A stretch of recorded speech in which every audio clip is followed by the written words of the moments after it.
This is Sarah Squires bringing you behind the headlines in today's edition of WYO Today Newsroom. Today, I am joined on the show by Wyoming Game and Fish's Rene Schell. Welcome to the show, Rene. Thanks, Sarah. I am happy to be here. So what is the latest coming out from Game and Fish here? I know there's, a lot of activity here with the changing of the seasons. What are we, what's top of mind for the department here? Well, there are so many things right now. One top of mind is that we are full on in rifle season in most of the state for most of our big game animals. So they sort of all converge in this October timeframe. So I'm thinking of like the top 10 things that people can do when they're going afield hunting and make sure, if they haven't gone afield yet, or even if they already have and they're going to go back out, like, let's make sure you have everything you need and you're doing everything you need. These are sometimes the top 10 things that we see that people forget about. So one would just be to make sure that you've got your hunter orange or pink clothing when you go afield. So during any big game, trophy game, rifle, and muzzleloader seasons, you're required to wear an external garment of either fluorescent orange or pink. In our state, it can be a camouflage, like a fluorescent camouflage mix. And we really say it should be, again, external clothing that should be visible like all the way around you. So that's why often people do a hat. I've got a system, my family runs on a system that is like two hats because we've got your ball cap and then your warm hat over it. So when you get heated up hiking and you take off your warm hat, your ball cap is already under it and you don't have to stop and dig through your pack and make noise when you're trying to be sneaky. Anyway, so kind of get your system down, make sure you've got your fluorescent clothing for safety, and it's a legal requirement as well.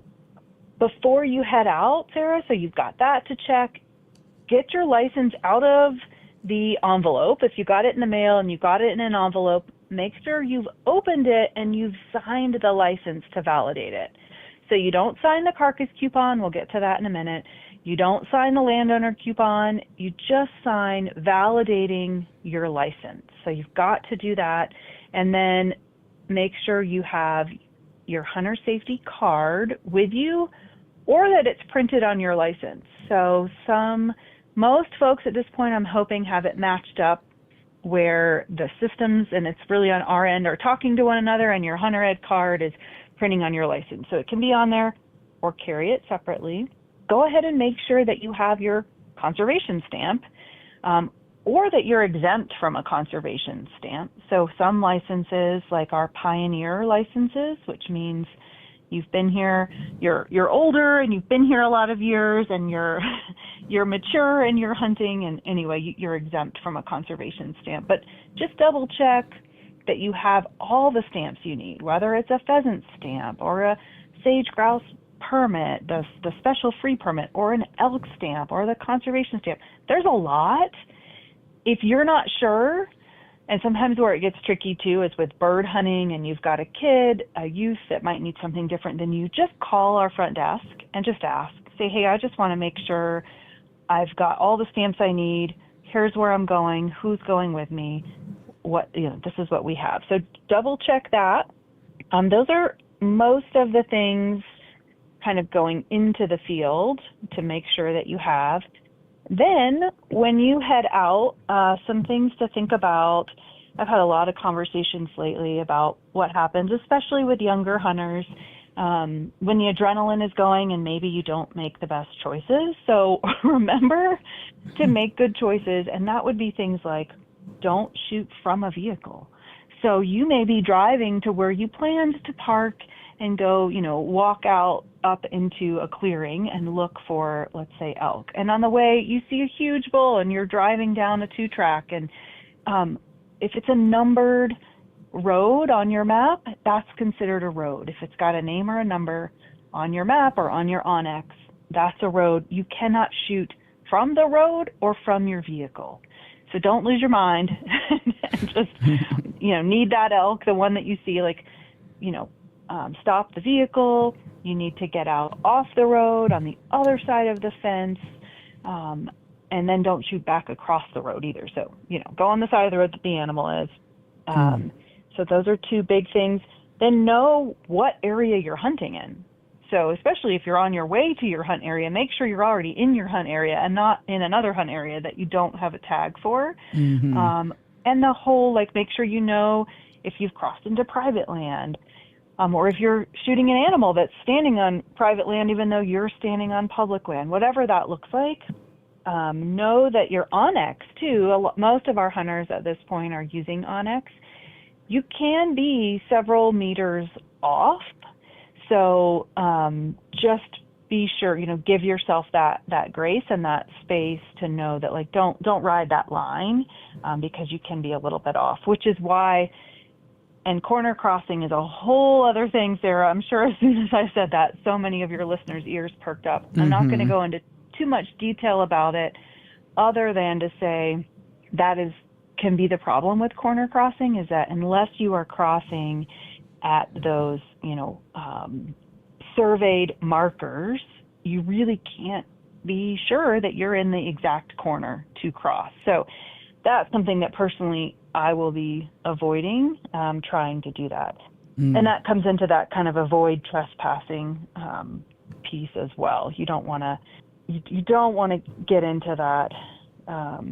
You don't want to get into that. Then let's say you're successful, because yay, everybody's going to be successful this year. Remembering how to properly tag your harvest. Again, adrenaline is high, especially like if you're in bear country, maybe you've got somebody watching for bears while you're doing all the field dressing and you're kind of trying to hurry a little bit and get out of there. Make sure you properly tag your harvest. And that can look like, so this is big game, trophy game, wild turkey, all of those have a carcass coupon. That coupon has to stay with the carcass. And I'll explain that a little bit more. We get this question a lot at check stations, folks not kind of knowing like what pieces need to be where of your license. So you'll detach that coupon. Once you've harvested, it's a separate piece on your license, and you'll completely detach it. That's one of the 3 steps you have to do. You will completely cut out the month and the day of the harvest. So don't X it out with a pen. Just completely cut out. Don't just notch it with your knife. You've got to cut it. It doesn't have to look pretty, but it does have to be completely cut out. And then sign it. Those are the 3 things: detach, cut out, and sign. So once you've done that, it's official. You don't have to, like if you're there field dressing your animal, you don't have to right there, like, attach it to your animal. You don't have to, I see people like take electrical tape and tape it around the leg of the animal. We'll get into why that can be an issue later. But now you've got a license, a piece of paper that's a license, and a piece that's a carcass coupon. If you are, let's say you harvested an elk, you're 2 miles back in, you can't pack the whole thing out at one time. You're going to have part of the animal in one place and part of the animal somewhere else. So what you need to do in that case is that carcass coupon needs to stay with the animal in the field that you're going to leave and come back and get parts of it, right? Does that make sense? Mm-hmm. So that piece is going to stay, and then you're going to hike out with some other, like maybe a quarter or 2, back straps, tenderloins. Take the license with you. And you're going to put your animal in the vehicle, the parts of it, however you're doing that, in a cooler, whatever you've got, and you're going to go back in and get the rest of the carcass. You could leave the license with the part of the animal in the truck. You could keep your license on you. I don't think there's many wardens that are really going to get down to like, well, you didn't have the carcass coupon. Like now you've got a carcass in 2 places. You don't have 2 carcass coupons. So kind of do your best with that. Also know, let's say that then once you have the animal back together, all the parts and pieces, that carcass coupon needs to stay with, let's say the animal is in a cooler. I would just put it right in the cooler. If you go through a check station or you get checked by a warden, that coupon needs to be with the carcass. Even if the cooler is in the back of your friend's truck and he's driving off, he needs to have the carcass coupon in his cooler, and then you will have your license on your person in your truck. Does that make sense? Yep, yep. So kind of, yeah, it can get complicated, and I do feel like our wardens have a lot of grace. But if your trucks get separated, or you don't go through the check station together, or whatever that looks like, that at least makes sure that your friend who has a whole elk in the back of his truck in a cooler doesn't get in trouble when he has no evidence to show, what that's tied to. So those, kind of following these things that we talked about should check all the boxes for kind of the least fun part of the hunting, right? Making sure you're abiding by kind of all those laws and regulations. But yeah, we're happy to help if you've got questions. Our front desks are a great place to call. Another thing I will say, because we have so many hunters in the field this time of year and we can't be everywhere, is that if you see something that you think is odd, or someone, doing something that you think they shouldn't be doing, our stop poaching hotline is a great place just to call and give a tip. And it's calls to dispatch, and then dispatch can get that out. They will radio out to whomever is in the field in that region and see if anybody is close by to respond to kind of whatever you're seeing. What I tell people, just like we program our friends' numbers in our phone, please program the stop poaching hotline into your phone. Then you don't have to be looking it up. When you're out there, a lot of us now have the calling over satellite, right? I don't have that. I'm not that fancy yet, but a lot of folks can do that. And so that number is 877-943-3847. Or if it's easier for you to think about, 877 WGFD TIP, TIP. And then you can always text us too, which is because sometimes I can get that out easier than a call, back in the field. And that's at 847-411. You can submit free text message reports. That can be really handy also. So, yeah. Yeah, so I know once we've kind of captured our trophy buck for the season, or harvested our deer or elk, we always want to be on the lookout for chronic wasting disease. And I know that there are things that we can do as hunters to aid in that research and detection measures that are going on, that you guys are so hard at work to keep an eye on and kind of help us keep that disease at bay, which of course is an always fatal brain disease that impacts these animals and is a serious issue that we all need to kind of join together and fight against.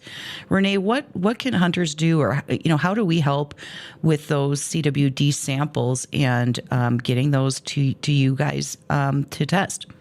Yeah, thank you for that. There's two big ways, and we'll break them down, but one is, of course, getting us the samples to test for chronic wasting disease, and the other would be disposing and transporting your game properly to reduce the spread of the disease. So as far as the sampling in our area, we've got deer area 157 and 171, which is out there kind of from Riverton north into Crowheart through that pavilion area. Really high prevalence CWD. It's still a mandatory testing area. So that means if you harvest a deer in that area, we got to get a test from you.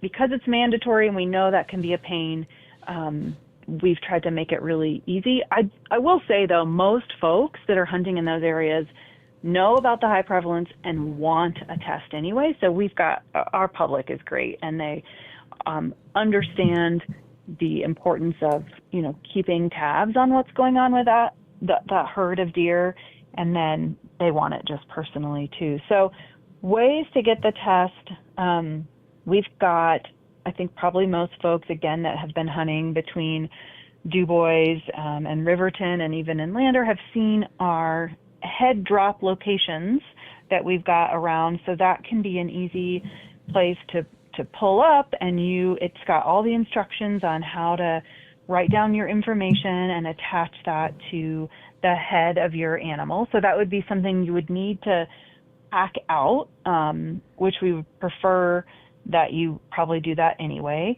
And so a lot of folks though don't normally pack out like a doe head, right? Mm-hmm. That's not something they're going to bring out, but that is something we need for the CWD test. And you want to not, if you're going to just pack out the head, don't cut it off too close to the jaw. If you can leave that top vertebra in place, and I know that makes it a little easier or harder, to remove, but then we can make sure we get the proper lymph nodes. So places where you can leave those are at the Heinz General Store in Fort Washakie, at the Sutherland's parking lot in Riverton, the Crowheart Fire Station, and now we've added one this year that's closer to DuBois. It's that east entrance to the Pete's Pond parking lot off of Highway 26 in DuBois. So those are all places that you can leave them, especially, if you're not close to a regional office, you don't pass a check station, because those would both be places you can get tests as well. That's somewhere you can leave it. We're picking those up, every day or two, because as you can imagine, we don't want to pick up really yucky heads to take the samples out of. So we've got our wildlife technician driving around picking those up very regularly. Also, most of our meat processors in the area, if you just let them know that you need to have a sample taken or you want to have a sample taken, they'll save the deer's head for us to collect later too. Mm-hmm. And then, of course, if you pass a check station, you can collect it yourself. That is not a problem, and you can bring us the lymph nodes. You can also come into our office and pick up a CWD testing kit to take it yourself and bring that back, or you can bring them in a Ziploc and we can put it into the kit to mail off. So however that kind of works for you, then you're left with the part of the carcass that you don't want to eat. And I will say, let me just address what I feel like sometimes is an elephant in the room. There's this time between when you get your test back, and we try to do it so quickly because we know people are often waiting to process their animal until they know the results of the test, especially in some areas with higher prevalence. So it's great if you have the ability to hang your animal in a cool location and you can wait that time. I've had some people, even hang it for a little bit of time and then put it in a cooler and wait. Other folks, actually freeze the quarters if you have a freezer that can handle that, and wait and then bring them back out to process. It is a little bit cumbersome. We recognize that for people. We appreciate folks doing that. Some folks will just go ahead and process it and wait, especially if they process it themselves and then just wait for the results. So that's up to you. But if you, I guess two things, you're going to end up with parts of the carcass that you don't want. You can leave those in the field. And I guess you could debone it all, right, and leave the head and spinal column in the field at the site of the kill. But if you brought them all back home, you can dispose of them in any of our Fremont County landfills or transfer stations. And Fremont County Solid Waste has been amazing and working with us for a number of years now for free disposal of any deer species. Those are the ones that carry CWD. So white-tailed deer, mule deer, elk, and moose, so any of those. And then now we have added the transfer station in DuBois has really limited hours. So we have a dumpster outside of the gates that's just for carcasses. So that is available all the time. So that will be a great resource, I hope, for people who don't want to hold on to the carcass until the transfer station is open and they'd like to just get rid of it.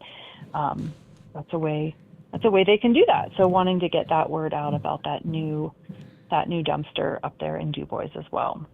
So lots of opportunities. Yeah.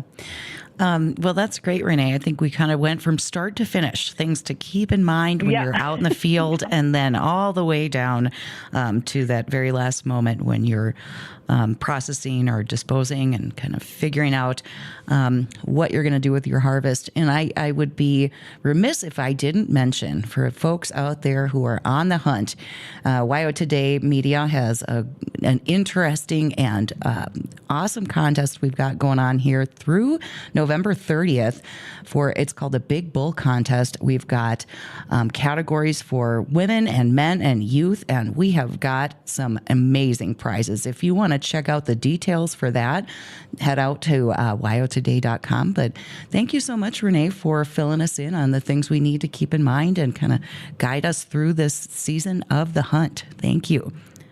Absolutely.